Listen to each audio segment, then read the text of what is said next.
meditar com vocês nesse momento, um pouco, baseado na segunda carta aos Coríntios, capítulo 3, os primeiros versículos, do 1 ao 6. Talvez, e você vai entender o motivo dessa palavra, talvez você já tenha vivido experiências de ser confrontado, de ser cobrado, de as pessoas levantarem questionamentos contra você, a vida que você vive, a fé que você tem, as escolhas que você faz, o caminho que você segue, a tua agenda, aquilo que é prioridade na tua vida, aquilo que não é prioridade na sua vida.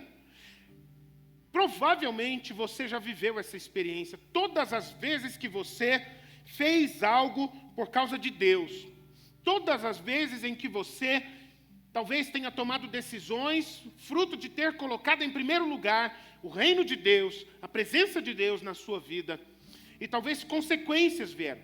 Pessoas que te questionaram, pessoas que te criticaram, pessoas que te cobraram, pessoas que te constrangeram, pessoas que romperam o relacionamento com você. Talvez você já tenha sido alvo disso. Eu quero dizer para você que isso, se isso já aconteceu, se em algum momento na sua vida, fruto de alguma atitude, alguma escolha, alguma decisão, você já passou por isso, que isso é uma coisa que é um preço, que ela é natural na vida das pessoas que escolhem viver uma vida nos caminhos de Deus e na presença de Deus. Você não deve estranhar essas coisas acontecerem. Até porque, queridos, o próprio Jesus disse no Evangelho de João, o meu reino não é deste mundo. As pessoas às vezes esperam que o reino de Deus ele se estabeleça na terra para ser mais uma opção dentre tantos reinos. E Jesus fala, o meu reino não tem nada a ver com o que vocês conhecem nessa terra. O meu reino é de outro nível, é de outra base, é de outro propósito. Portanto, queridos, toda pessoa que escolhe viver uma vida para Deus, na presença de Deus, no reino de Deus, pelo poder do Evangelho de Jesus Cristo, essa pessoa, vai acontecer o que com a vida dela? Ela vai começar a seguir uma jornada de andar na contramão de tudo aquilo que a gente vê o mundo caminhando e direcionando. E a gente precisa entender isso. E a gente precisa estar preparado para isso. E a gente precisa ter estrutura para lidar com isso. E essa palavra, ela tem a ver com isso. Eu gostaria de te convidar, eu gostaria de te encorajar a sua fé, a sua postura, você fazer as escolhas certas na sua vida diante de Deus. Amém? O título dessa palavra, então, portanto, é Discípulos são cartas. Diga comigo, por favor, repita comigo. Discípulos são cartas. É isso, é isso. Uma pessoa que tem aliança com Cristo, uma pessoa que segue a Cristo, a vida dela é uma carta apresentada para o mundo. Olha o que diz a palavra de Deus. Estamos começando outra vez a recomendar a nós mesmos? Ou será que temos necessidade, como alguns, de entregar cartas de recomendação para vocês ou pedi-las a vocês? Vocês são a nossa carta, escrita em nosso coração, conhecida e lida por todos. Vocês manifestam que são carta de Cristo, produzida pelo nosso ministério, escrita não com tinta, mas com o Espírito do Deus vivo, não em tábuas de pedra, mas em tábuas de carne, isto é, nos corações.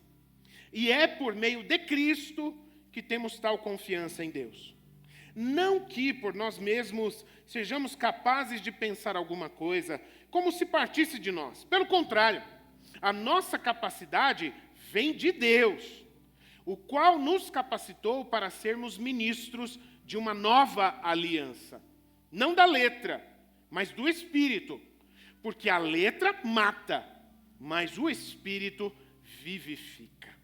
Amém? Por favor, Daniel, dá uma aumentada no meu microfone, mano, porque eu estou me esforçando já um pouquinho. Queridos, eu quero explicar para vocês um detalhezinho só do que está por trás dessas palavras, o que justifica essas palavras. Isso daqui é um homem de Deus falando, o apóstolo Paulo, guiado pelo Espírito Santo, escrevendo uma carta dirigida a uma igreja cristã na cidade de Corinto, na Grécia. E ele escreve a essa igreja que ele conhece muito bem, porque a igreja de Corinto, ele era o pastor dessa igreja. A igreja de Corinto foi iniciada pelo ministério dele. Portanto, a vida dessa igreja, a história dessa igreja, a trajetória desses irmãos ali na cidade de Corinto, tinham tudo a ver com o que Deus tinha feito através da vida deste homem chamado Paulo. Agora, sabe uma coisa interessante? Mesmo diante desse pioneirismo, mesmo diante dessa honra de Paulo ter sido instrumento de Deus para levar tantas pessoas na cidade de Corinto, porque a igreja de Corinto era uma igreja forte, era uma igreja grande. Vamos dizer assim, do jeito que a gente fala hoje em dia, a igreja de Corinto era uma das igrejas que bombava na época, né? Era Antioquia, Corinto e Éfeso, as igrejas mais fortes naquela época, né? E aí, então, mesmo eles tendo essa relação de tanta honra, o apóstolo Paulo tendo tanta honra na história da vida dessa igreja, mas a relação entre ele e essa igreja era uma relação meio turbulenta, a maioria das vezes. Era uma relação cheia de altos e baixos. Era uma relação, às vezes, de paixão, de ligação forte, mas às vezes de afastamento, de um pouco de atrito, de necessidade de correção, etc.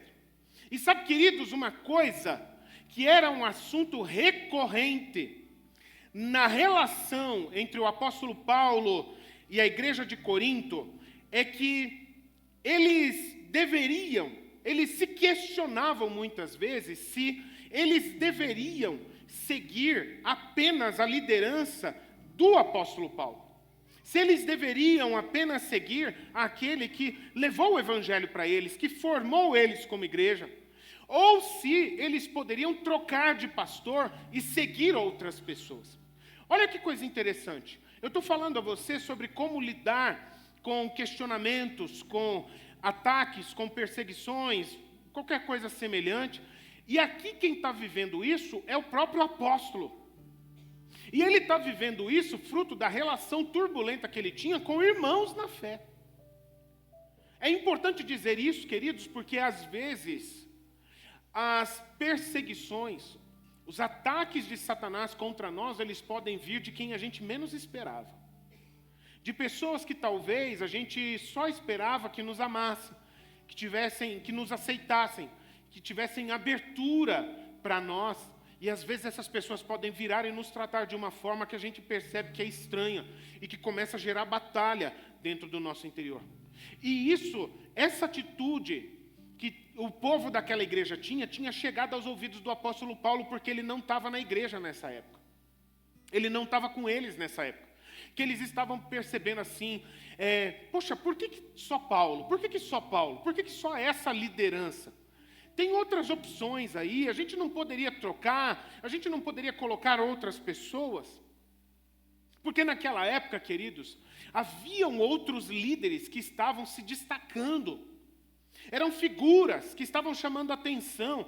Assim como acontece hoje no meio gospel, no meio evangélico, de vez em quando se levanta um pregador ou uma pregadora cuja mensagem está chamando bastante atenção e impactando muita gente. De vez em quando se levanta uma congregação, uma igreja, que o trabalho deles se destaca numa época, numa geração, num local. De vez em quando se levanta um ministério de louvor, de música, que começa a chamar a atenção de muita gente, impactar muitas pessoas. Falar para você, isso não é coisa nova. Na época da Bíblia, no meio cristão, na época da Bíblia, esse tipo de problema já acontecia. Então, o apóstolo Paulo virava assunto dessas conversas. Eles tinham pessoas que se destacavam, figuras que chamavam a atenção, figuras que atraíam multidões naquela época. E a igreja de Corinto estava dividida entre continuar com aquele arroz com feijão de todo dia, que era o apóstolo Paulo, que tinha fundado aquela igreja, que estava pastoreando aquela igreja, que estava discipulando aquela igreja, conduzindo aquela igreja para caminhar nos caminhos de Cristo continuamente, ou a igreja se permitir fazer umas trocas e buscar alguma novidade, algum fast food novo que esteja bombando no momento. Talvez novos líderes, novos pregadores que estavam se destacando. E tem uma coisa muito interessante. No meio de muitas dessas pessoas que estavam se destacando nessa época, se você tiver a curiosidade de voltar para o capítulo 5, para o capítulo 2, nós estamos no capítulo 3. Se você tiver a curiosidade de voltar para o finalzinho do capítulo 2, você vai observar o apóstolo Paulo avisar o povo da igreja que muitas dessas pessoas que eles estavam admirando, que estavam se destacando e eles estavam querendo seguir, eram pessoas que estavam lucrando com o ministério que elas estavam realizando. Eram pessoas que estavam com intenções erradas, com intenções más, ao exercerem a obra do Evangelho em nome de Deus. Eles tinham que abrir o olho, eles tinham que tomar cuidado. Queridos, por que é importante a gente entender isso, e baseado nessas palavras do texto sagrado? O apóstolo Paulo, ele estava numa sinuca de bico ali, sobre a validação do seu ministério. A validação é o reconhecimento. A validação é a aprovação. A validação é aquilo que sustenta, que dá peso a qualquer coisa. E no caso, ao ministério do apóstolo Paulo. Eu quero pegar o exemplo de Paulo como um cristão como qualquer outro. Uma pessoa como qualquer outra que tem procurado fazer escolhas no sentido da vontade de Deus, de seguir a Deus. Paulo aqui, ele é um cristão como qualquer outro. O que dá validação para a vida e para o ministério de um cristão? Será necessária, como ele fala no texto, alguma carta de recomendação para chegar com um documento ali e dizer, olha, vocês precisam dar ouvidos a mim, vocês precisam me respeitar, porque eu estou apresentando esse documento aqui, e aqui está dizendo, por causa de quem está assinando, olha que assinatura pesadona que está aqui, então vocês têm que me respeitar, vocês têm que parar de me perseguir, vocês têm que parar de me criticar, vocês têm que parar de me questionar. Será que é necessária alguma carta de recomendação? Alguma coisa que dê peso, de autoridade, para que as pessoas nos respeitem, para que a gente possa encontrar validação daquilo que a gente é e daquilo que a gente vive, queridos. Deixa eu falar uma coisa para vocês. A validação, a carta de recomendação do apóstolo Paulo, ele responde essa questão, ele levanta essa questão e ele responde essa questão. Deixa eu falar para vocês, eu não preciso provar nada a ninguém. Deixa eu falar um negócio para vocês. Eu não preciso de nenhuma carta de recomendação para dar validade ao que eu sou e ao que eu faço no nome e na autoridade de Jesus Cristo. Se é necessário alguma carta de recomendação, algo para dar validação, sabe o que seria? Sabe o que é? São vocês mesmos. Vocês são a minha carta de recomendação. Vocês são fruto daquilo que Deus fez na minha vida através de Jesus Cristo. E que através da minha vida Ele fez nas vidas de vocês também. Eu não preciso de nada mais para provar o que eu sou, o que eu vivo, do que olhar para as vidas de vocês, para o que Deus fez nas vidas de vocês através da minha vida. Porque, queridos, esse é o caminho do Evangelho na terra. Como é que o reino de Deus ele se manifesta e ele se espalha pela terra? Vida na vida. Por favor, diga isso comigo, isso é de grande importância. Fale comigo, o reino de Deus se manifesta na terra de vida em vida. É assim, gente. Reino de Deus não é um castelo. O reino de Deus não é um lugar, não é uma construção. O reino de Deus não é uma instituição. O reino de Deus é vivo. O reino de Deus é gente. O reino de Deus cresce à medida que pessoas alcançam pessoas. Pessoas são um canal de bênção de Deus nas vidas de outras pessoas. É assim que é o reino de Deus. E o apóstolo Paulo entendia isso. E ele estava expressando isso para aquele povo. Queridos, um discípulo de Jesus Cristo é uma carta viva do próprio Cristo. E como toda carta, hoje em dia a gente não pratica mais tanto isso, né? Esses dias, quando a gente estava, né, o nosso filho Bernardo estava viajando, foi visitar a família lá, e aí a gente conversando em casa, eu e a Moni decidimos escrever algumas cartas, espalhar pela casa algumas cartas para receber ele de volta. Aí colocamos um recadinho na cama dele, um recadinho na mesa, um recadinho na gaveta, um recadinho no banheiro, para ele chegar e ele receber. Hoje em dia é muito raro isso fazer, né? Outra forma legal como isso acontece, às vezes, quando a gente realiza o encontro com Deus, e como uma forma de a gente amar, de a gente abençoar a pessoa, às vezes a gente manda mensagens de bênção, de palavra de afirmação, de encorajamento. São recados escritos de próprio punho, do coração de uma pessoa, direcionado ao coração de outra pessoa. Para escrever uma carta, o que é necessário? Basicamente, papel e algo para escrever, caneta, tinta, o lápis, enfim. E o apóstolo Paulo, ele pega essa ilustração. Vocês são a carta de Jesus Cristo para o mundo. E o que é o papel que se escreve essa carta? Naquela época não era papel, era papiro ou até pedra, tábuas, né? De pedra ou de madeira, né? Quais são as tábuas, ou papiro, ou papel, em que essa carta de amor que Cristo escreve para o mundo? São vidas, são os corações de cada pessoa. É cada pessoa que abre seu coração para crer em Jesus Cristo e fazer uma aliança com Ele. Tá, ok. Então, cada carta é um coração de uma pessoa. Mas e a mensagem de amor? Mas e a mensagem de Jesus Cristo? Quem é que escreve ela? Ela é escrita com a caneta do Espírito Santo. Não era pela caneta do apóstolo Paulo. Não é pela caneta do pastor André, nem dos outros pastores, nem do líder de célula, nem do discipulado, enfim. É a caneta do próprio Espírito Santo. As pessoas são apenas canal para que o Espírito Santo escreva nos corações de cada pessoa que quer crer em Jesus Cristo. E é assim, gente, que Jesus fala com o mundo. A primeira carta aos Coríntios, nós estamos na segunda carta aos Coríntios.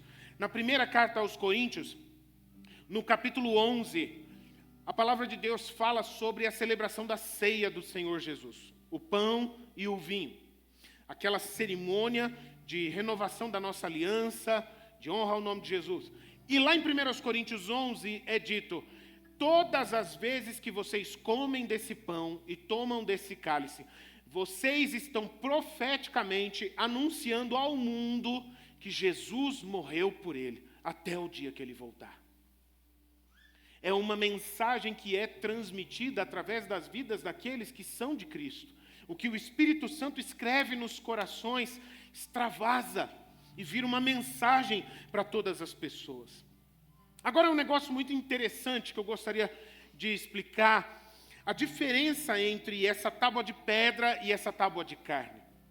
Porque isso é algo que pode entender a diferença entre tábuas de pedra e tábuas de carne, é algo que pode afetar completamente a tua vida espiritual e a tua relação com Deus. Quando a palavra de Deus vai dizer aqui que às vezes tem pessoas que procuram seguir uma vida de palavras escritas em tábuas de pedra. Esta é uma referência a pessoas que procuram viver uma vida na presença de Deus, mas seguindo as regras das antigas leis rituais religiosas. E a palavra de Deus está dizendo aqui que as leis, que a letra, ela não gera vida, ela só gera condenação. Porque esse que é o propósito da lei. A gente tem uma constituição na nossa nação. A gente tem um código penal na nossa nação, que diz ali tudo o que as pessoas, os cidadãos brasileiros podem fazer de errado, né? Que vivem no Brasil podem fazer de errado. Então, aquele código, ele fala, olha, se você fizer isso, você estará cometendo uma infração, ou um crime, ou qualquer coisa assim, um delito, e se você cometer esse delito, você será digno de punição. Portanto, queridos, ninguém pega o Código Penal brasileiro para lê-lo e encontrar paz e esperança nele. É verdade ou não é? O que você vai encontrar se você for ler o Código Penal, a lei brasileira? Você vai encontrar aquilo que diz que você não pode fazer. Você vai encontrar os limites do teu campo de ação. Você vai encontrar as consequências, as punições, se você cometer infração, se você cometer crime, se você cometer delito, ou fizer qualquer outra coisa. Até mesmo as leis religiosas, das antigas tradições religiosas, mas é religioso, mas é espiritual. Mas a palavra de Deus está dizendo que toda lei religiosa, que toda tradição religiosa, o que ela produz no coração? Produz morte. Pessoas que procuram ter uma vida na presença de Deus, baseada em regras, em leis.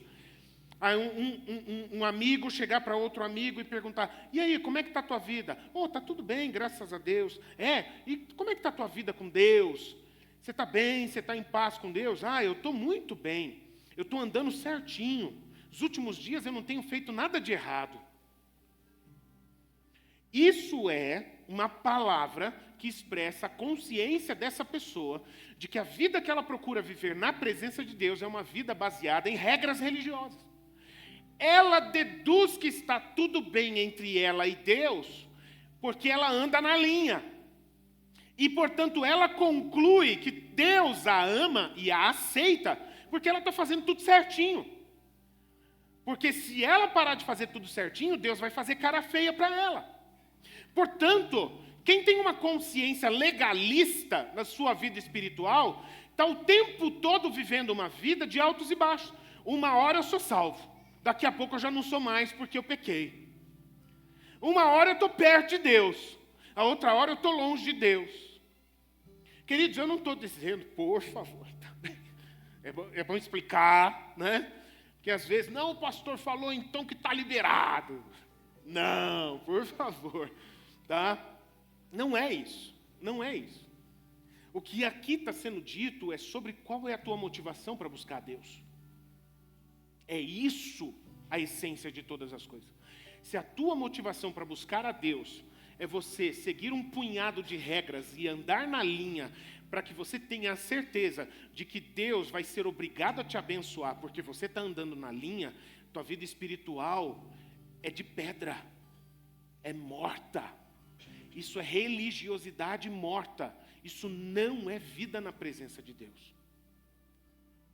E o apóstolo Paulo estava falando, olha, coração de vocês precisam tomar cuidado. Porque o que vocês estão procurando não são líderes que têm testemunho, que têm fruto, que tem assim, você percebe, cara, Deus está presente na vida dessa pessoa. Deus está presente na vida desse líder, na vida desse pastor. Tomem cuidado, é o que ele está falando aqui para o povo de Corinto, porque vocês estão procurando, não é vida na presença, vocês estão procurando é performance. Vocês estão procurando, na verdade, não é algo que vem dos céus, mas é algo, aliás, o contrário, não é algo que pegue vocês ou alguém que conduza vocês e leve vocês até os céus. Vocês estão procurando alguém que faça com que os céus venham até vocês, para atender os desejos de vocês, para fazer vocês ficarem satisfeitos aqui na terra. Mas você lembra do que eu falei agora há pouco, quando Jesus disse no Evangelho de João, o meu reino não é deste mundo. Eu preciso abrir um parêntese aqui nessa palavra para falar um negócio a você a respeito da teologia da prosperidade. Já faz um tempo que eu falei a respeito disso, talvez seja bom eu falar novamente. A teologia da prosperidade, infelizmente, ela é pregada em muitos púlpitos por aí. E qual que é o problema da teologia da prosperidade, queridos? A teologia da prosperidade, ela leva uma mensagem de fé para as pessoas. Pasme você. Ela leva uma mensagem de fé para as pessoas. E tem o nome de Deus nessa mensagem. Que ela diz assim: se você crê em Jesus Cristo, então você é filho de Deus. Certo ou errado? Certo. Se você é filho de Deus e Deus é o Rei dos Reis, então você não pode se conformar, você não pode admitir em ter uma vida menos do que você ter o melhor dessa terra. Então todo dinheiro, toda riqueza, todas as melhores experiências, se você é filho do Rei, você tem que viver uma vida de rei também nessa terra. E se você não estiver vivendo uma vida de rei, significa que você está fazendo alguma coisa errada. Então a teologia da prosperidade cria uma expectativa mentirosa, mas também ela gera condenação no nosso coração. Porque se a gente não enriqueceu, se a gente não tem o melhor, se a gente não pôde essa semana comer pelo menos uma vez no melhor restaurante de Curitiba, eu estou com algum problema na minha vida. Porque era para Deus deixar eu comer no melhor restaurante de Curitiba pelo menos uma vez essa semana. Mas por que eu não pude? Porque tem alguma coisa errada comigo. Então, queridos, essa mensagem, ela cria uma expectativa irreal, mentirosa, e por consequência também, ela cria um ambiente de condenação mentirosa. A gente se sente pesado, a gente se sente errado, excluído, por motivos que Deus nem leva em consideração. Acabamos de ler um texto, Lucas capítulo 21, com Jesus dizendo que essa viúva pobre deu a maior oferta de todas. Do que os ricos. Ela deu uma oferta maior do que a de todos os ricos que ofertaram ali naquele templo. Portanto, o padrão do reino de Deus, de prosperidade do reino de Deus, ele não é necessariamente econômico e financeiro. Ele é baseado na fé, no relacionamento, no caráter, na postura de vida diante desse mundo e de muitas outras coisas. No andar diário e de muitas outras coisas. Agora, por outro lado, quando ele fala sobre tábuas de carne, ele está se referindo à verdadeira lei de Deus que foi estabelecida na nova aliança que Jesus Cristo selou na cruz do Calvário. Quando Jesus morreu na cruz, queridos, ele não estava só pagando o preço pelos nossos pecados. Ele estava selando um novo padrão de relacionamento do ser humano com Deus. Preste atenção no que eu estou falando aqui. Novo padrão de relacionamento. Diga comigo, por favor. Vida com Deus é relacionamento com Deus. Quando a gente fala de vida espiritual, queridos, a gente não está necessariamente, em primeiro lugar, perguntando se andou na linha ou não andou na linha. A gente está falando, você está na presença de Deus ou fora da presença de Deus? Você tem buscado a presença de Deus? Você tem se relacionado com Ele na sua vida diária? Vida espiritual, a nova aliança que Jesus traçou, foi uma aliança de Ele pegar pessoas que estavam afastadas de Deus, resgatar essas pessoas para que elas pudessem estar novamente próximas de Deus. A nova aliança de Jesus é uma aliança de proximidade, de relacionamento, de intimidade. E aí, então, a vida de procurar viver num outro padrão, de fazer as coisas de maneira correta, que é realmente fruto do caráter de um verdadeiro cristão. Um verdadeiro cristão que não é uma pessoa leal, obediente, respeitosa, que honra a liderança, etc. Essa pessoa tem problema na sua vida espiritual, de verdade. Porque Jesus era assim. O caráter de Jesus era assim. Se eu tenho um relacionamento próximo com Deus, vai ser automático a minha maneira de viver, a minha maneira de agir, começar a ser cada vez mais diferente também. E, queridos, isso é o padrão de uma vida espiritual baseada nas tábuas do coração escritas pelo Espírito Santo e não por letra da religiosidade morta.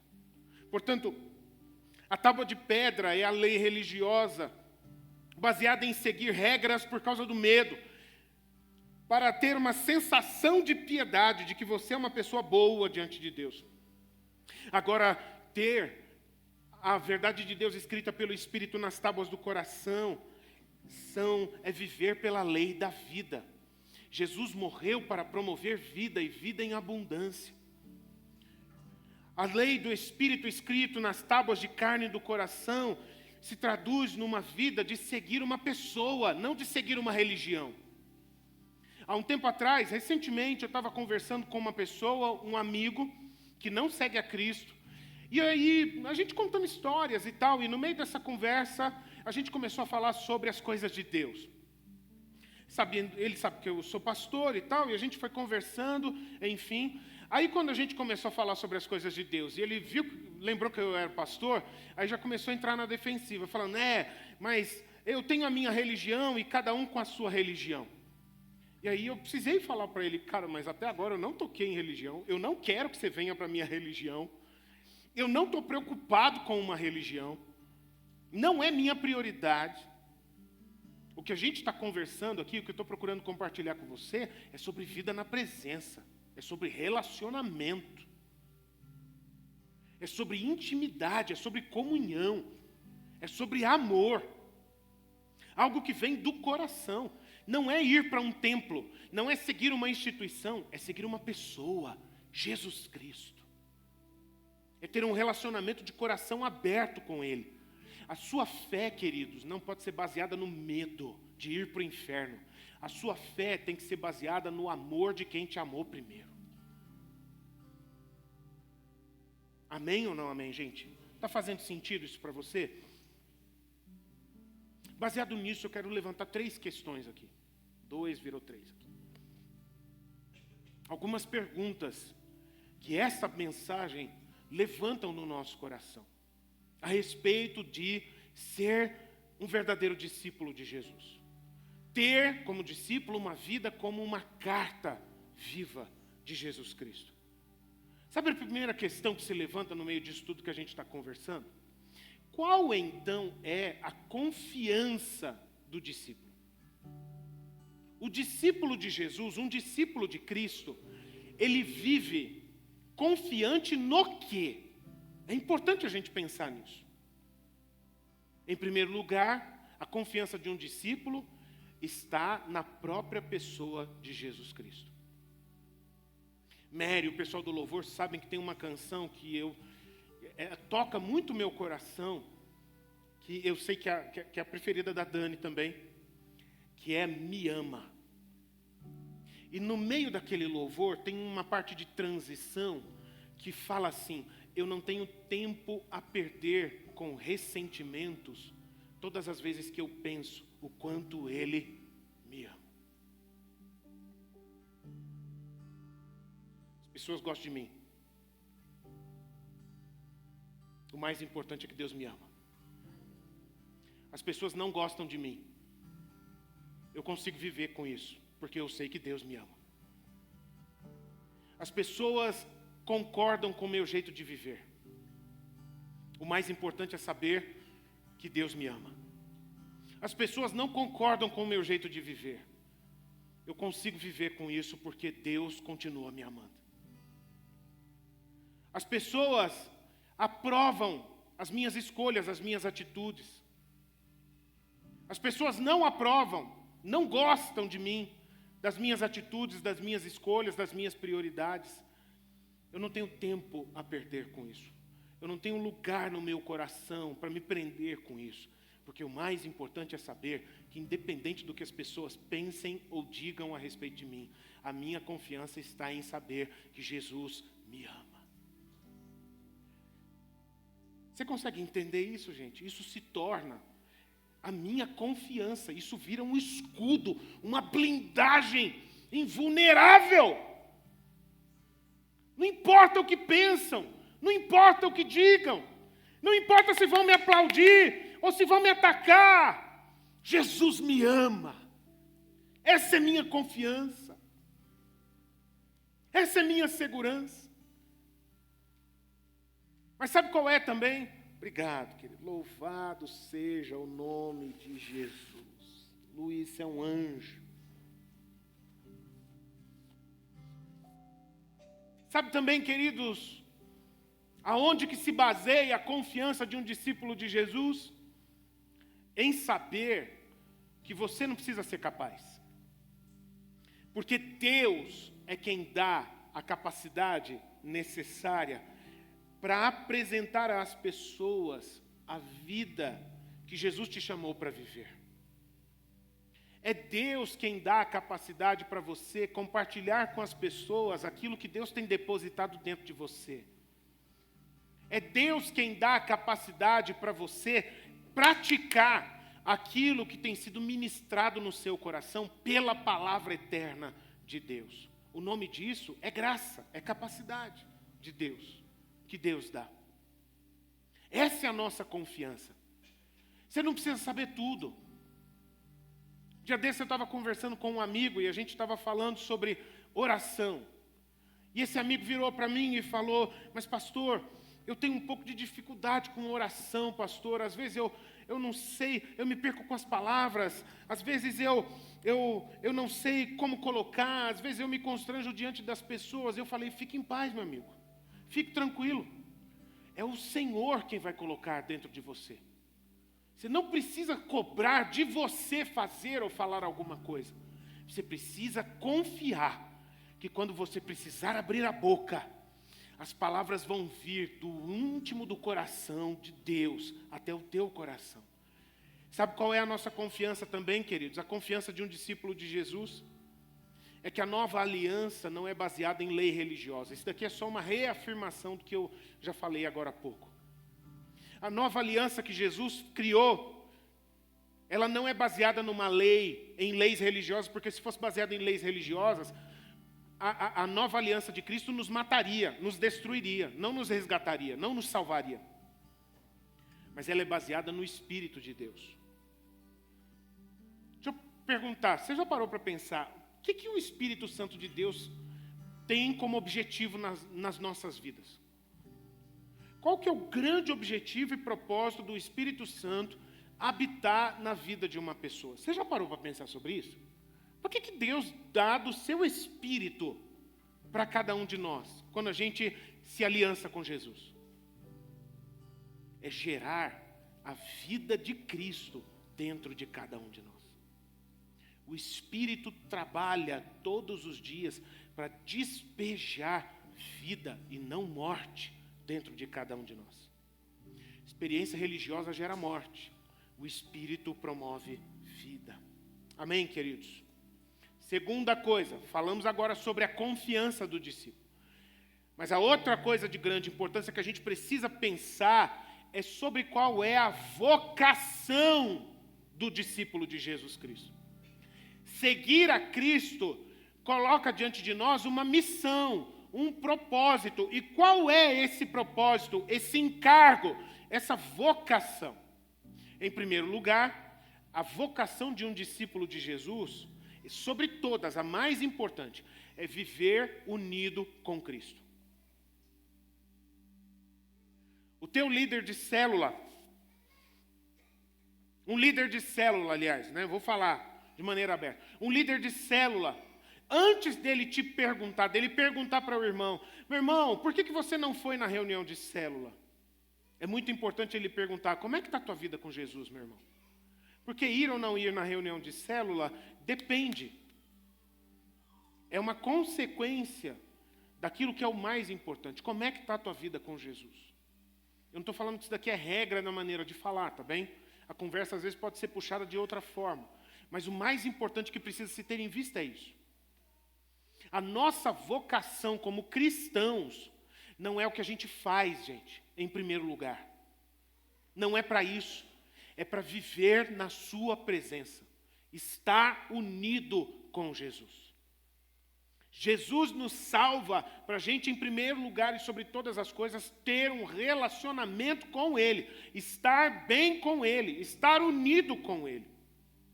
Mas tem uma segunda coisa de grande importância, que todo discípulo, em primeiro lugar, está viver unido com Cristo, mas em segundo lugar, viver uma vida de constante conhecimento de Deus. E quando eu digo conhecimento de Deus, eu não estou falando somente de Bíblia, tá? A gente conhece muito de Deus na sua palavra. Mas não é somente a Bíblia que nos dá o entendimento sobre a pessoa de Deus. Até porque, se fosse só baseado na Bíblia, Deus seria uma religião, não seria uma pessoa. Né? A gente conhece de Deus quando a gente se relaciona com Ele. Quando a gente conversa com Deus. Pastor, conversar com Deus? Sim, querido. Você nunca pensou nessa possibilidade? É totalmente possível conversar com Deus. E se tem uma coisa que Ele gosta, é de gente que quer conversar com Ele. É de gente que quer se abrir com Ele, que quer ouvir a voz dEle e saber, Senhor, como é que o teu coração, o que o Senhor está vendo? O Senhor lê as notícias, Pai, do jornal? O que o Senhor pensa sobre isso, Pai? Que loucura, Pai, a cada notícia. Um pensa uma coisa, outro pensa outra. Mas o que o Senhor pensa sobre isso? E sabe que Deus fala, gente? O que Ele pensa? Ele responde. De diversas formas Ele se comunica com a gente. Ele tem prazer nisso. E quanto mais a gente vive isso, mais a gente conhece a Deus. Ah, como é que você pode dizer que você conhece a Deus? Porque eu me relaciono com Ele todos os dias, né? Continuamente. E a terceira coisa que faz parte da vocação do discípulo de Jesus, a outra coisa, é levar outros a viverem em aliança com Deus, de coração, no Espírito, assim como fizeram com Ele também, ou com você também. Olha só, gente, a base da vocação de um cristão é isso. Andar com Jesus, conhecer a Deus e levar outras pessoas, compartilhar com outras pessoas as experiências que você tem também, para que elas tenham a oportunidade de viver também. Não tem muita moda, não tem muita roda para ser inventada. É para isso que um cristão vive na terra. Esse é o encargo, essa é a grande busca da vida de todo cristão aqui na terra. Andar na presença, crescer conhecendo e a gente poder compartilhar com outras pessoas. É por isso que eu sou muito grato a Deus pela palavra, pela mensagem que Ele deu a esta congregação, a nós, e que a gente carrega e a gente vive falando isso. O que nós aqui somos como igreja? Qual que é a missão desta congregação, da Igreja Batista da Graça? Teve um tempo atrás que eu perguntei isso e eu fiquei com medo. Começou a sair um monte de abelha aqui, zum aqui. Mas a gente fala repetidamente aqui no nosso meio. Nós somos uma comunidade crescente de discípulos que seguimos conhecendo a Jesus e fazendo Jesus conhecido. É isso. Essa é a nossa vocação. Como cristãos, mas como igreja, como família de Deus também. Se a gente fizer isso, queridos, a gente não precisa bombar na internet se não for necessário. A gente não precisa apresentar cultos, shows que as pessoas ficam encantadas. Nossa, que apresentação, que evento. Mas se a gente viver na presença de Jesus, crescendo continuamente, conhecendo cada vez mais Ele e fazendo Ele conhecido com as pessoas que estão ao nosso redor, a gente já está cumprindo a nossa vocação de cristão, de discípulo de Jesus nessa terra. E por fim, como eu falei, são três coisas. Nós falamos da confiança, nós falamos da vocação, mas também, queridos, qual é a segurança do discípulo de Jesus? A segurança do discípulo de Jesus, ela vai ser encontrada em algumas situações. Lembram-se que a gente estava falando por trás desse texto, que era uma situação que o apóstolo Paulo também estava vivendo. Aquilo que nós às vezes vivemos, ele também viveu.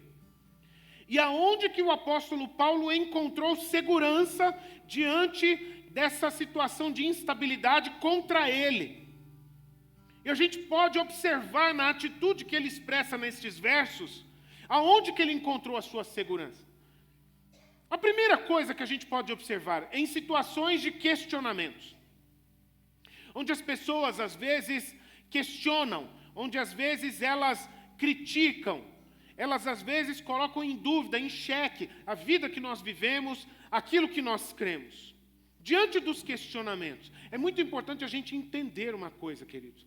As pessoas, o mundo à nossa volta, eles só vão aceitar, essa leitura sobre o mundo em que nós vivemos é de grande importância em primeiro lugar. O mundo à nossa volta, ele só vai aceitar a validade de qualquer coisa na nossa vida baseado naquilo que a gente pode comprovar. Que as pessoas podem ver, que as pessoas podem pegar, que as pessoas possam calcular. Nossa, agora eu estou vendo, é verdade, você faz isso, faz aquilo outro e funciona desse jeito. Nós vivemos num mundo concreto. Nós vivemos num mundo progressista, onde as pessoas procuram encontrar segurança somente naquilo que elas podem provar, que elas podem pegar, que elas podem ver com os olhos dela, que elas podem calcular com a sua calculadora. E aí, queridos, como é que a gente vai apresentar, comprovar a validade das nossas vidas se nós chegamos diante do mundo e falamos, olha, a validade daquilo que eu vivo é baseada no Espírito no meu coração. Ah! Que espírito? Que papo é esse?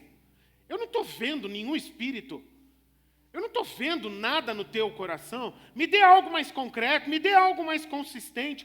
A gente tem que imaginar, a gente tem que pressupor que esses questionamentos vão acontecer. E é natural que isso aconteça. As pessoas só podem falar daquilo que elas vivem, as pessoas só podem dar aquilo que elas têm. A palavra de Deus diz isso com frequência para nós. As coisas espirituais só são discernidas de maneira espiritual. E as coisas naturais, elas só são discernidas de maneira natural. E não é possível entender as coisas espirituais com lógica natural, gente. Portanto, às vezes, é comum encontrar discípulos tentando provar que Deus existe para as pessoas, tentando encontrar provas, argumentos que façam sentido, coisas visíveis, coisas palpáveis. Às vezes até pode encontrar, mas não é necessário encontrar, porque o reino do Senhor não é desse mundo, como a gente tem falado nessa noite. É natural as pessoas criticarem. É natural as pessoas, às vezes até mais irritadas, perseguirem, quererem parar os cristãos. É natural, queridos. Mas a nossa segurança está no fato de podermos chegar diante das pessoas e falar: a maior prova de que Deus existe sou eu aqui na tua frente. Ah, mas baseado em quê? Baseado na pessoa que eu sei que eu já fui um dia. E eu poder dizer para você que hoje eu não sou mais a mesma pessoa, desde que eu tive um encontro com Jesus Cristo. Ele entrou na minha vida e me transformou. Eu já falei isso algumas vezes para alguns discípulos. Queridos, se você falar um versículo da Bíblia para as pessoas em torno de você, para o teu amigo, para o teu parente, enfim, eles podem chegar para você e dizer: ah, eu concordo com esse versículo da Bíblia, ou eu não concordo com esse versículo da Bíblia. Eu acredito nisso que a Bíblia está dizendo, ou eu não acredito nisso que a Bíblia está dizendo. Mas ninguém vai poder dizer. Se você chegar para alguém e falar: eu tive um encontro com Cristo, Jesus entrou na minha vida, e desde que eu tenho andado com Ele, vivido na presença dEle, eu nunca mais fui a mesma pessoa. Ninguém vai poder chegar para você e falar: não, você não é mais a mesma pessoa. Você continua, aliás, você não se tornou uma nova pessoa, você continua sendo a mesma pessoa. Poxa vida, estou eu aqui, prova viva, dizendo para você: aconteceu comigo. Eu sou a prova. Eu sou a carta. Eu sou a mensagem. Eu sou a comprovação de que Jesus ama. Porque eu não merecia, mas mesmo assim Ele me inundou com o amor dEle. A nossa segurança, queridos, não está naquilo que a gente pode apresentar para as pessoas. A nossa segurança está naquilo que a gente pode mostrar para elas, das marcas de Cristo nas nossas vidas. Essa é a melhor mensagem, esse é o melhor testemunho. Mas também, queridos, a nossa firmeza é de grande importância. Aí eu preciso falar algo com você que talvez possa ser uma dedada na tua costela. Alguém já deu uma dedada na tua costela? Já? É difícil não dar um pulo quando alguém dá uma dedada na costela. né? E de vez em quando a gente precisa levar umas dedadas na costela. Não literalmente, mas com palavras que a gente precisa despertar. Deixa eu falar uma coisa para você. É muito fácil você dizer que ama Jesus e que crê em Jesus aqui onde nós estamos. Isso é muito fácil. Eu quero ver você ter a firmeza para falar para as pessoas quando você é o único cristão no meio de uma roda. Ter a segurança. Se as pessoas gostam ou não gostam, mas você não abrir mão, não negar ao Cristo que te salvou e que você anda e vive em aliança com Ele.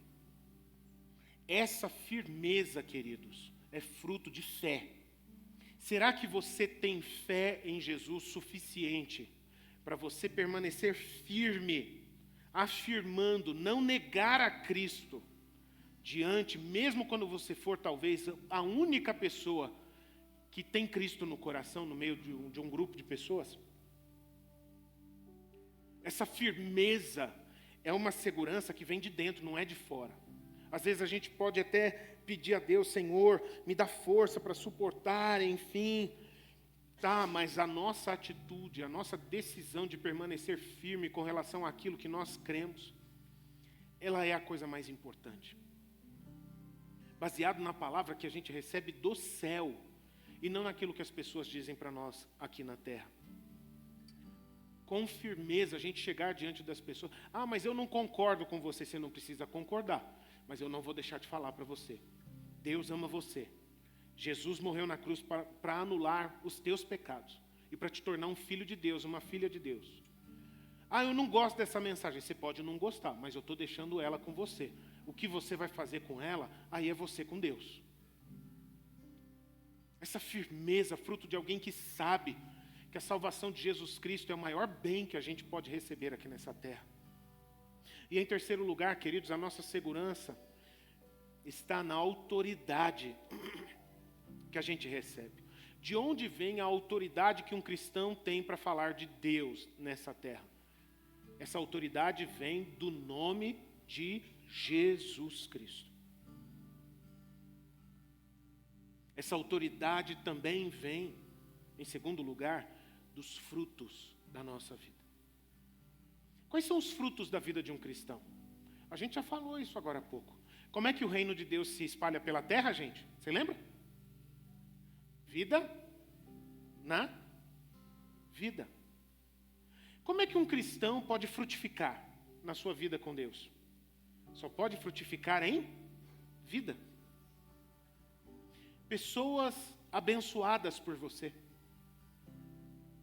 Pessoas que conheceram a Cristo através de você. Pessoas que tiveram a oportunidade tiveram apoio para alcançar uma vitória, para subir de patamar, um crescimento espiritual, em conhecimento de Deus, em dar passos de fé, e você pode ajudar essa pessoa a fazer isso. Tudo isso é fruto. Tudo isso é frutificar na vida de alguém. E o que dá autoridade diante de Deus, queridos, e diante dos homens, são os frutos da nossa vida em nome de Jesus nas vidas de outras pessoas também. Isso nos ajuda a crescer em autoridade, em vidas salvas, em vidas transformadas, em vidas abençoadas. Sabe, falando sobre isso, eu me lembro da experiência que o apóstolo Pedro e o apóstolo João viveram quando eles foram presos pelas autoridades religiosas em Atos capítulo 3. As autoridades religiosas prenderam Pedro e João porque eles estavam falando de Jesus no templo. E por que eles estavam falando de Jesus no templo? Porque entrou um maluco dentro do templo glorificando ao nome de Jesus Cristo. Quem era esse maluco que entrou no templo glorificando a Jesus Cristo? Era um mendigo que era aleijado e que vivia na porta do templo pedindo esmolas. E quando Pedro e João estavam indo para o templo para orar, eles passaram na frente desse mendigo aleijado e falaram: em nome de Jesus Cristo, levanta e anda. E Jesus Cristo operou um milagre, e ele foi curado, e ele levantou, e ele ficou louco. de gratidão. E aí ele entrou para dentro do templo adorando. E aí virou-se um rebuliço. Um ex-mendigo aleijado, que agora era um adorador que ficava pulando que nem um macaco dentro do templo. E 2 discípulos de Jesus que falavam de Jesus abertamente dentro do templo. Pegaram, falavam, vocês parem com isso. Vocês estão desestabilizando a nossa religião. Vocês estão causando alvoroço aqui no templo. Parem de falar em nome desse Jesus Cristo.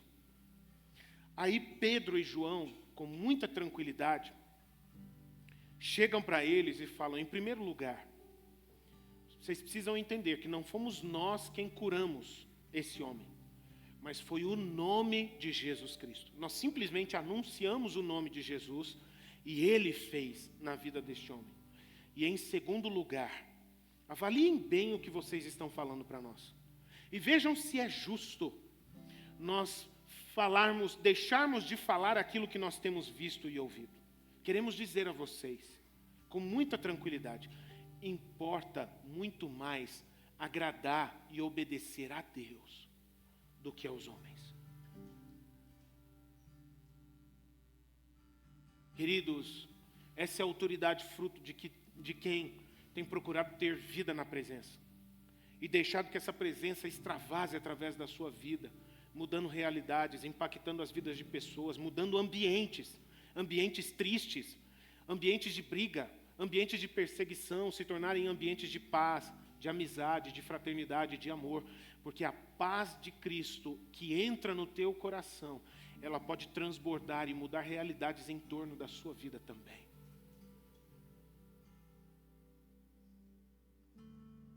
Talvez pode acontecer um dia, eu acredito que para a nossa realidade não está muito perto disso acontecer, mas existem vários lugares no mundo em que se proíbe falar no nome de Jesus Cristo. Em que se proíbe que as pessoas falem para outras pessoas e convidem outras pessoas a seguir a Cristo, a viver com Cristo. E eu me lembro do testemunho do irmão André, o fundador da missão Portas Abertas, Ann Vanderbilt, o nome dele, em que ele dizia, quando a gente fez o culto da igreja perseguida aqui, eu falei sobre isso, né? Em que o Ann Vanderbilt entrava em alguns países para levar a palavra de Deus para as pessoas em países, muitas vezes, que haviam leis que proibiam as pessoas de falarem sobre Jesus e compartilharem da palavra de Deus. Eu estou assumindo uma responsabilidade para dizer aqui, importa-nos muito mais agradar a Deus que a homens. A palavra de Deus, a Bíblia, é a carta de amor de Deus para todo ser humano. E não tem nenhuma lei na terra que pode se sobrepor à lei de Deus. Se a palavra de Deus é para todo ser humano, ninguém pode tirar o direito de uma pessoa de ouvir e receber a palavra de Deus. As leis dessa terra mudam, gente.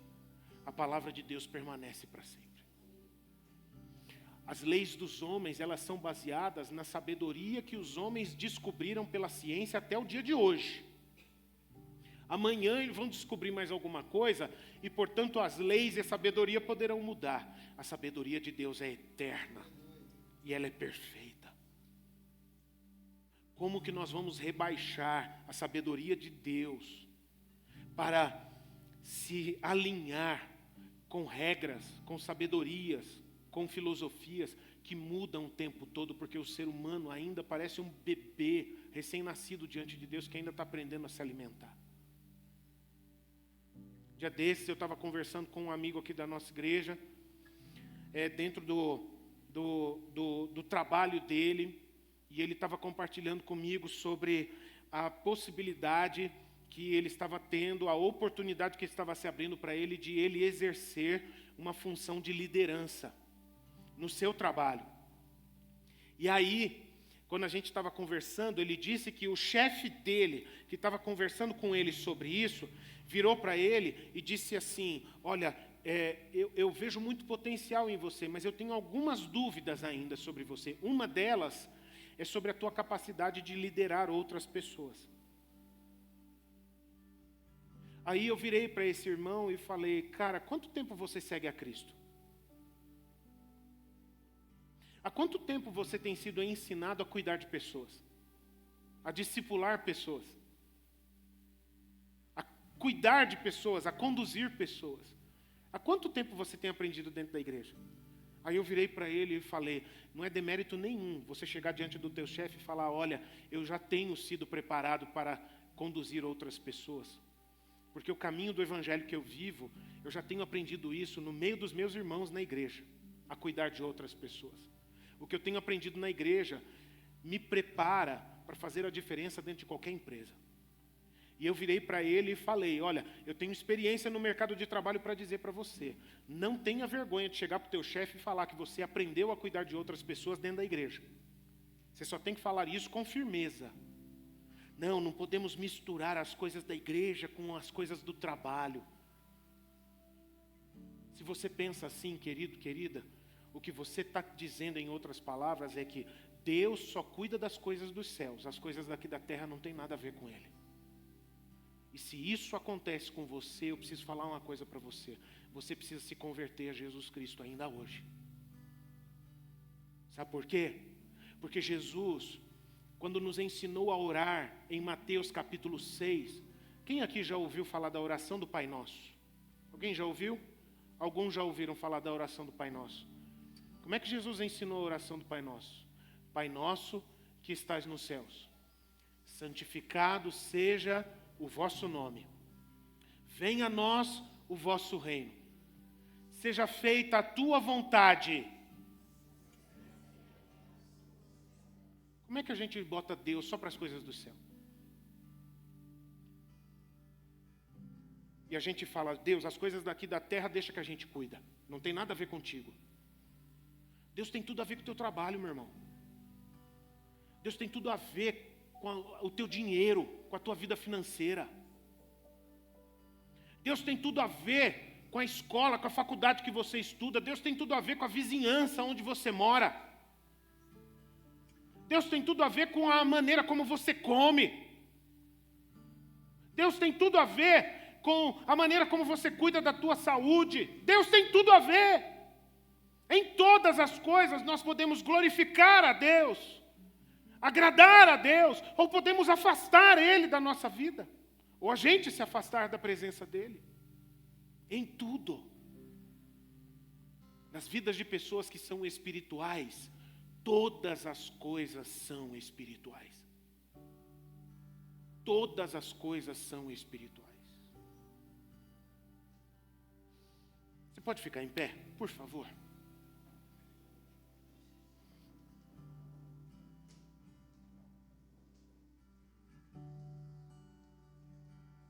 Dá uma esticada na perna aí, puxa o ar. Estava sentado, o pulmão estava meio espremido, agora dá para puxar o ar.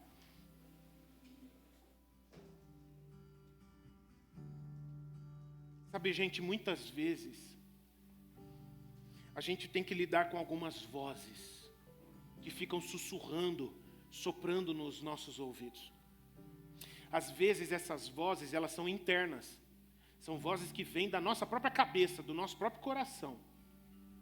Às vezes, essas vozes são externas. Vêm da boca de pessoas. Muitas vezes usadas pelo diabo. Às vezes, gente que nos ama. E o diabo empresta a boca dessas pessoas de vez em quando. Para levantar alguns comentários, algumas coisas que geram questionamentos dentro do nosso coração. O que as pessoas acham ou deixam de achar. Se as pessoas aprovam ou não nos aprovam, o que nós falamos aqui. Se as pessoas concordam ou não concordam com a maneira como a gente vive. Gostam ou não gostam. Se você está no caminho certo, ou se você não está no caminho certo, você está no caminho errado, você devia escolher outro caminho, sai dessa vida aí. Sabe, queridos, qual que é o critério para a gente lidar com essas vozes? Independente se essas vozes vêm de dentro, de momentos de crise, que às vezes acontecem, ou se essas vozes vêm de fora, de outras bocas, de outras pessoas, de outros lugares. Qual que é o critério para a gente lidar com essas vozes? O critério é a vida que a gente vive e os frutos que a gente dá. É ali que você tem que olhar em primeiro lugar. É ali que eu tenho que olhar em primeiro lugar. Qual que é a vida que você está buscando viver? Eu não estou perguntando se você é perfeito. Eu não estou perguntando se você pecou essa semana. Eu estou perguntando qual que é o alvo que você tem. Eu estou perguntando qual que é o propósito que você vive. Eu estou perguntando qual é a vida, a pessoa que você procura ser e viver. Quais têm sido os frutos que a tua vida tem dado? Ou você olhar para a sua vida e você vê que não tem fruto nenhum. Não tem marca nenhuma que a tua vida deixa em lugar nenhum. Que você vive, que você frequenta, que você participa. E isso, queridos, é uma coisa que não sou eu quem posso te avaliar. É algo que no secreto cada um de nós tem que falar com Deus e se avaliar. A situação da sua vida, da sua própria vida diante de Deus. Com base na palavra de Deus. E se você perceber que a vida que você vive é muito diferente da vida de Jesus Cristo, hoje é tempo de você fazer consertos, de você voltar. Se você percebe que você talvez até tem experiência, que você até tem história com as coisas de Deus, mas você olha e percebe, cara, minha vida não tem fruto em lugar nenhum. Cara, minha vida não tem fruto na vida de ninguém. O que está acontecendo comigo? E é tempo de você chegar diante do Senhor e dizer, Pai, tem algo que precisa mudar. Você pode fechar os seus olhos, por favor? Eu gostaria de orar com você nesse momento. Por favor, num espírito de oração, olhe para dentro de você mesmo, guiado pelo Espírito Santo de Deus. O Espírito está aqui, Ele está te guiando. Qual que é a vida que você anda levando, querido, querida? Qual que é a vida que você anda levando? No dia a dia, quando o pastor está longe de você, quando os irmãos estão longe de você, você se parece mais com Jesus? Ou se parece mais com qualquer figura que a gente encontra pelo mundo aí afora? As tuas palavras se parecem mais com Jesus? Ou se parecem mais com um contador de piadas de stand-up? As tuas atitudes se parecem mais com o quê? Se parecem mais com quem? A maneira como você se relaciona com as pessoas se parece mais com quem? O teu comportamento nos diferentes lugares que você frequenta se parece mais com quem, querido? Com quem você se identifica? Com quem você é semelhante? Eu quero ainda te perguntar um pouco mais. Que frutos você tem dado na sua vida? Na vida de quem você tem frutificado? Eu estou falando isso a você, meu irmão. Eu estou falando isso com você, minha irmã. Será que no seu viver diário você tem tido lugar no teu coração para ser bênção de alguma forma na vida de alguém, guiado pelo Espírito Santo de Deus? Ou você só vive esperando receber bênção, ser abençoado? Abençoar é uma coisa que você só pensa quando sobra. Quando foi a última vez, ou se teve já a oportunidade, de você conduzir alguém a Cristo, de você apresentar Jesus Cristo para alguma pessoa, de você falar dessa pessoa maravilhosa que é Jesus Cristo para alguém? Quantas vezes, ou quando foi a última vez, meu irmão, minha irmã, que você participou de alguma forma, ajudando alguém a crescer espiritualmente, a dar passos de fé, às vezes a permanecer firme, confiando em Deus e na presença de Deus? Quando foi, meu querido? Se sim, se essa vida que você tem procurado viver, então eu quero fazer uma referência à palavra de Jesus no livro de Apocalipse. Conserve aquilo que você tem e avance. Conserve aquilo que você tem e avance. Dê os próximos passos. Deseje mais, deseje pelo novo de Deus a cada dia na sua vida.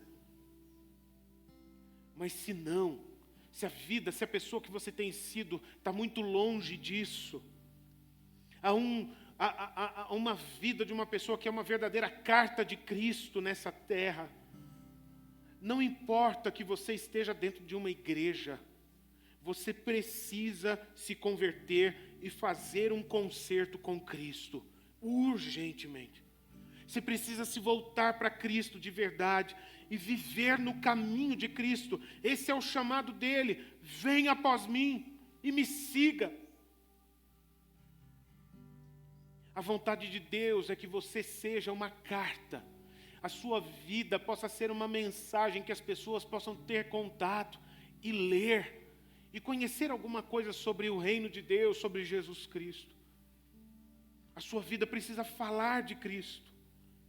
Ao mundo sombrio, ao mundo sofrido, ao mundo perdido que a gente vive. Essa foi a palavra de Jesus. Eu quero que vocês andam comigo e que vocês sejam sal nesta terra, sejam luz neste mundo. Eu quero orar nesse momento fazendo uma pergunta aqui. Tem alguém aqui que nessa noite quer fazer uma aliança com Jesus Cristo? Quer abrir, rasgar o seu coração e com todo amor, com toda a fé do seu coração, quer se entregar sua vida nas mãos de Jesus Cristo?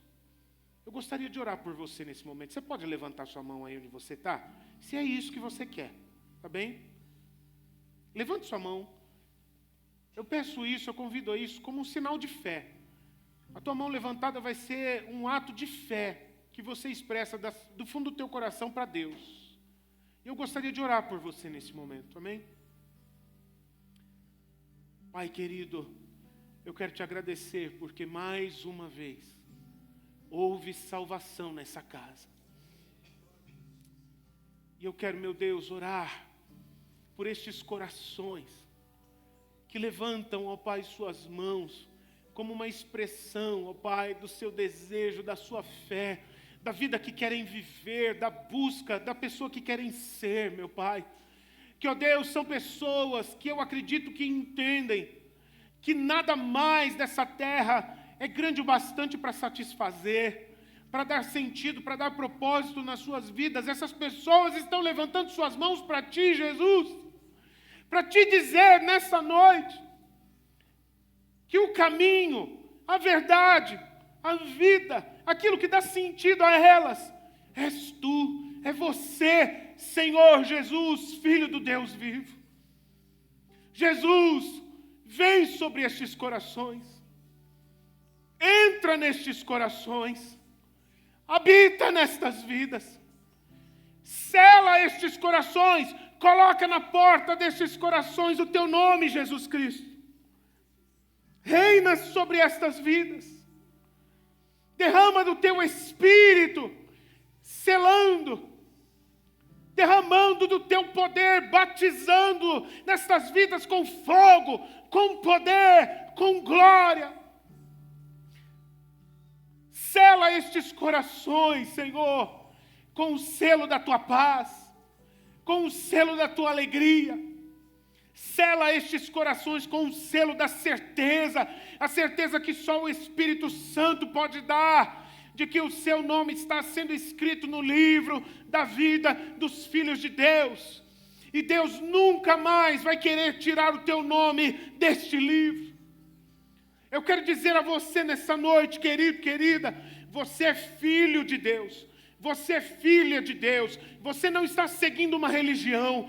Você está vivendo um relacionamento com o grande Deus, com o teu Pai eterno para toda a eternidade.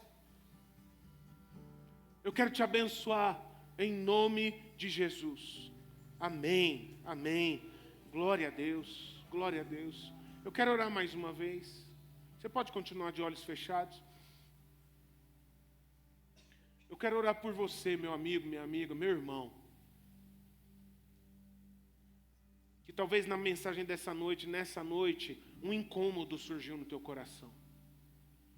Faz tempo que você não tem visto os frutos do Espírito de Jesus Cristo transbordarem na sua vida. E você está percebendo alguma coisa precisa mudar na minha vida. Eu quero ter uma vida na presença, eu quero ter uma vida que faz a diferença, eu quero ter uma vida que dá fruto. Eu não quero viver mais uma vida de mornidão, uma vida mais ou menos. Eu não quero só ser um número, eu não quero só sentar numa cadeira. Eu quero ter uma vida que faz a diferença nessa terra. É isso que você quer, meu irmão? É isso que você quer, minha irmã? Eu gostaria de orar por você também, em nome de Jesus. Levante sua mão aí onde você está. Se você quer que o Senhor mude esse incômodo que está no teu coração nessa noite, que uma nova etapa na tua caminhada com Cristo aconteça a partir de hoje. Uma vida de fruto, uma vida de poder, uma vida de presença, uma vida de glória, uma vida de uma pessoa que o mundo não conhece. Apenas as marcas de Jesus na sua vida. Eu quero orar por você também nesse momento. Pai Santo, eu quero te suplicar por esse meu irmão, por essa minha irmã. Ó meu Deus, que nessa noite está chegando diante do Senhor aqui para dizer para ti, Pai, tem algo que não está certo. Na vida que eu tenho vivido contigo, tem algo que não está legal, Pai. E Deus, eu não quero continuar assim. Eu estou entendendo, meu Pai, que algo precisa mudar. Senhor, muda o que for necessário na minha vida, Pai. Deus, em nome de Jesus, estes corações que estão, ó Pai, levantando esse clamor a Ti nessa noite. Pai, em nome de Jesus, essas pessoas precisam de graça. Pai, esses meus irmãos precisam, meu Pai, do derramamento do Teu poder, da unção do Teu Espírito que capacita eles a viver aquilo que eles acreditam. Pai, esses irmãos, essas irmãs estão levantando as mãos aos céus para dizerem ao Senhor, Pai, eu entendo a Tua palavra, eu creio na Tua palavra, mas eu não vivo a Tua palavra e eu não quero mais viver só de teoria, Pai. Eu quero ter vida de verdade na Tua presença, Pai. Deus, em nome de Jesus, rasga os céus sobre essas vidas. Em nome de Jesus, meu Pai, vem de novo sobre essas vidas, meu Deus, batizando eles com fogo, com glória, com poder, com uma unção poderosa, uma porção nova para hoje, uma medida nova para esse tempo, um óleo fresco sobre estas vidas, Pai.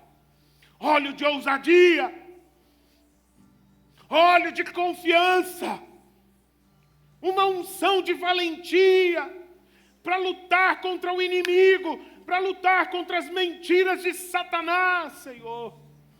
Oh Deus, usa estes meus irmãos como uma flecha, usa estes meus irmãos, ó Pai, como luz, como sal nesta terra, meu Deus. Aonde eles estiverem, meu Pai, que ali eles levem o Teu reino, que eles não neguem o Teu nome, que eles não tenham vergonha de Ti, Jesus, que eles não tenham vergonha daquilo que eles são, diante do Senhor, meu Pai, em qualquer lugar onde eles estiverem, Pai, dá frutos aos meus irmãos, Senhor, frutos, frutos. Oh, Espírito Santo, derrama novos dons, para que eles possam, meu Pai, mais e mais abençoar pessoas, apresentar Cristo para pessoas, ajudar pessoas a darem passos de fé, a crescer, a romper, participar da história do Senhor na vida de alguém, Pai. Oh, Deus, faz isso nessas vidas, para a Tua glória, em nome de Jesus. Amém.